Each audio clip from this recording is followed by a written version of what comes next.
Linda McHenry, host of the Writer's Voice podcast, and my guest today is Ruby Peru. How are you, Ruby? I'm well. Thank you for having me.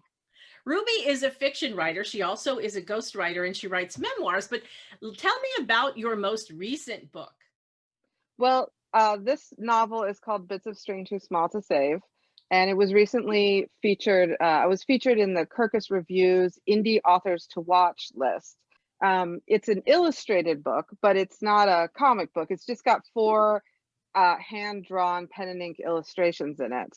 I wanted it to look like kind of like those classic children's books like Alice in Wonderland or Yeah. 1001 Arabian Nights. I wanted to have that look, even though it's not really a children's book. That's neat. So tell us a little bit about the book before we move on and talk about other things. I used to be a preschool teacher, and I used to tell my kids a story every day. I would make up a story extemporaneously at circle time.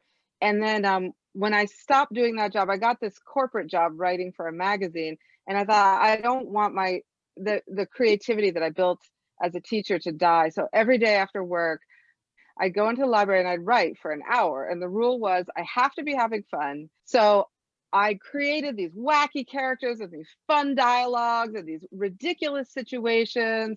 And then the work came in later when I had to tie it all together. Uh-huh. It's a fantasy. It falls under the heading of fantasy, Yeah. but it's not like dragons and princesses. How is writing fiction different from ghost writing? Because you do a lot of that, don't you? Yeah. Well, when I ghostwrite for clients, I'm extremely organized. I plan everything out ahead, and I like create a synopsis and an outline of the thing, and so they know exactly what they're getting, and I write chapter by chapter. When I write for myself, I don't do any of that because I try to have more fun. So what kind of people hire you to ghostwrite, and what kinds of things do you write?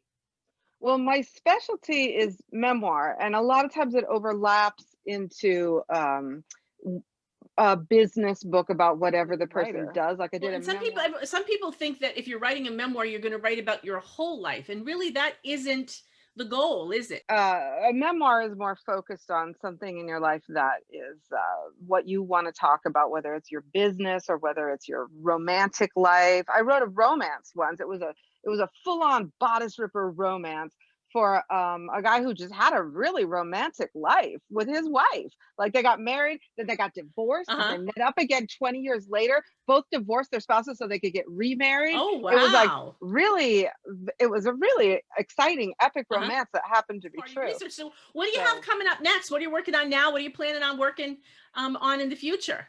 Well, I'm writing my own memoir now. Okay. It's called Sleazy Peach. I know that sounds like dirty, but it's not. That's okay. It'll get people to read it, right? It's a good title. It's about growing up on a horse ranch and just a lot of things about a kooky childhood, you know. Okay. And I'm writing it as a series of short stories. It's easier to be funny in short stories. Yeah. You know. Yeah. So hold that book up for us again, okay?